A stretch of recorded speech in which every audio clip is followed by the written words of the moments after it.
आज हम western political thought के एक बहुत इंपॉर्टेंट टॉपिक को डिस्कस करने वाले हैं, plateaus theory of education. Friends, अगर मैं आपसे एक सिंपल क्वेश्चन पूछूं कि एक कंट्री को सक्सेसफुल बनाने के लिए सबसे इंपॉर्टेंट चीज़ क्या है, क्या स्ट्रॉन्ग आर्मी या इकोनॉमिक डेवलपमेंट या पावरफुल रूलर? प्लेटो के अकॉर्डिंग इन सबसे भी इम्पोर्टेंट है एजुकेशन। लेकिन सवाल ये है, प्लेटो ने एजुकेशन को इतना इम्पोर्टेंस क्यों दिया? आज के लेक्चर में हम इसी जर्नी को स्टेप बाय स्टेप प्रोसेस में समझेंगे। सबसे पहले हमें समझना होगा प्लेटो के लिए एजुकेशन का मतलब क्या था। आज हम जनरली एजुकेशन को डिग्री, जॉब या नॉलेज से कनेक्ट करते हैं, लेकिन प्लेटो का पर्सपेक्टिव बिल्कुल डिफरेंट था। उनके अकॉर्डिंग एजुकेशन का ऑब्जेक्टिव सिर्फ इंफॉर्मेशन देना नहीं, बल्कि उसका रियल पर्पस है सोल को डेवलप करना। एजुकेशन हर व्यक्ति की नेचुरल एबिलिटी को आइडेंटिफाई करती है। ये बताती है कि कौन लीडरशिप के लायक है, कौन मिलिट्री सर्विस के लिए सुटेबल है और कौन प्रोडक्टिव एक्टिविटीज में बेटर परफॉर्म करेगा। यानी अगर एजुकेशन सही होगी तो सोसाइटी भी जस्ट होगी। अब आते हैं प्लेटो की थियरी ऑफ जस्टिस पर। आपको याद होगा, प्लेटो के अकॉर्डिंग जस्टिस का मतलब इक्वलिटी नहीं है। जस्टिस का मतलब है every individual should perform the function for which nature has made him suitable. लेकिन एक प्रैक्टिकल प्रॉब्लम आती है, हम कैसे आइडेंटिफाई करें कौन रूलर बनेगा, कौन सोल्जर बनेगा और कौन प्रोड्यूसर बनेगा। इसी प्रॉब्लम को सॉल्यूशन प्लेटो देता है एजुकेशन। एजुकेशन हर व्यक्ति की क्वालिटी ऑफ सोल को आइडेंटिफाई करता है, उसकी टैलेंट, उसकी कैपेबिलिटी और उसकी सुटेबिलिटी को डेवलप करती है। इसी वजह से स्कॉलर कहते हैं theory of education is the logical conclusion of theory of justice. Without education justice establish ही नहीं हो सकती। अब सवाल उठता है, एजुकेशन का फाइनल ऑब्जेक्टिव क्या है? प्लेटो के अकॉर्डिंग एजुकेशन का फर्स्ट ऑब्जेक्टिव है जस्टिस एस्टेब्लिश करना। हर व्यक्ति को उसके नेचुरल रोल के लिए प्रिपेयर करना। सेकंड ऑब्जेक्टिव है कैरेक्टर बिल्डिंग।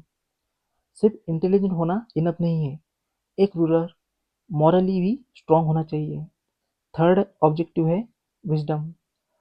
नॉलेज और विजडम में डिफरेंस होता है। नॉलेज इंफॉर्मेशन देती है, लेकिन विजडम बताती है कि उस इंफॉर्मेशन का यूज सोसाइटी के लिए कैसे किया जाए। और फाइनल ऑब्जेक्टिव है कॉमन गुड। एजुकेशन सिर्फ इंडिविजुअल सक्सेस के लिए नहीं, बल्कि पूरी सोसाइटी के वेलफेयर के लिए होती है। यानी एजुकेशन का पर्पस सिर्फ पढ़ाना नहीं, बल्कि एक मॉरल और जस्ट सोसाइटी बनाना है। अब आते हैं प्लेटो के सोर्स ऑफ एजुकेशनल सिस्टम पर।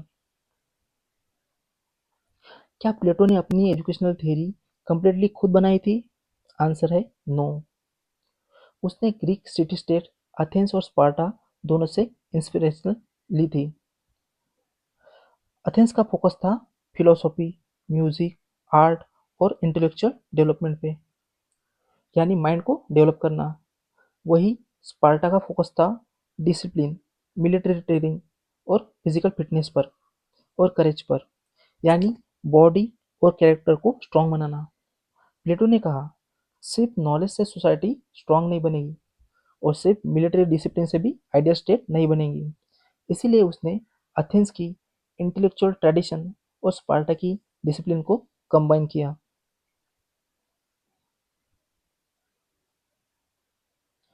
और अपनी एक यूनिक एजुकेशनल थ्योरी डेवलप की। यही प्लेटो की ओरिजिनलिटी है। अब आते हैं उसके कुछ एजुकेशनल थ्योरी के की फीचर्स समझते हैं। सबसा सबसे पहले फीचर है पब्लिक एजुकेशन।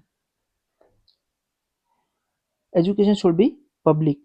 ये किसी इंडिविजुअल या फैमिली का प्राइवेट मैटर नहीं है। एजुकेशन का पर्पस सोसाइटी को बेटर बनाना है। दूसरा फीचर है एजुकेशन यूनिवर्सल होनी चाहिए। हर सिटीजन को बेसिक एमिनिटीज मिलनी चाहिए। तीसरा फीचर है एजुकेशन स्टेट कंट्रोल होना चाहिए। प्लेटो के अकॉर्डिंग अगर एजुकेशन प्राइवेट इंस्टीट्यूशन के हाथ में हो तो लोग अपने पर्सनल इंटरेस्ट को प्रमोट करेंगे, लेकिन स्टेट का ऑब्जेक्टिव होता है पब्लिक गुड। और एक बहुत रिवोल्यूशनरी आइडिया है, प्लेटो वीमेंस को इक्वल एजुकेशन देने का फेवर में था।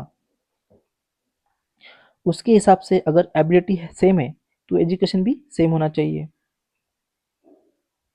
एंशियंट ग्रीस के कंटेक्स्ट में ये बहुत प्रोग्रेसिव आइडिया था। अब चलिए समरी देखते हैं।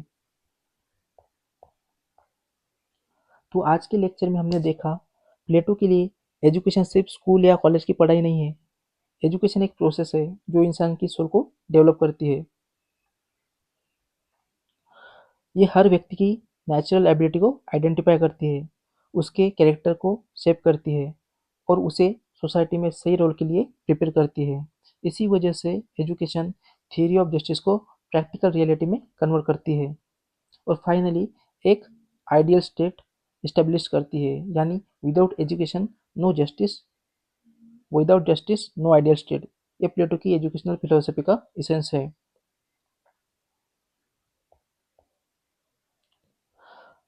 अभी तक हमने समझा व्हाई एजुकेशन, लेकिन अब सबसे इम्पोर्टेंट क्वेश्चन आता है, प्लेटो प्रैक्टिकली एजुकेशन कैसे ऑर्गेनाइज करता है। एक चाइल्ड का एजुकेशनल जर्नी 6 साल की एज से लेकर फिलोसोफर किंग बनने तक कैसे चलती है और सिर्फ कुछ लोग ही रूलर क्यों बन सकते हैं। इन सभी क्वेश्चन का आंसर हम पार्ट 2 में डिटेल में समझेंगे।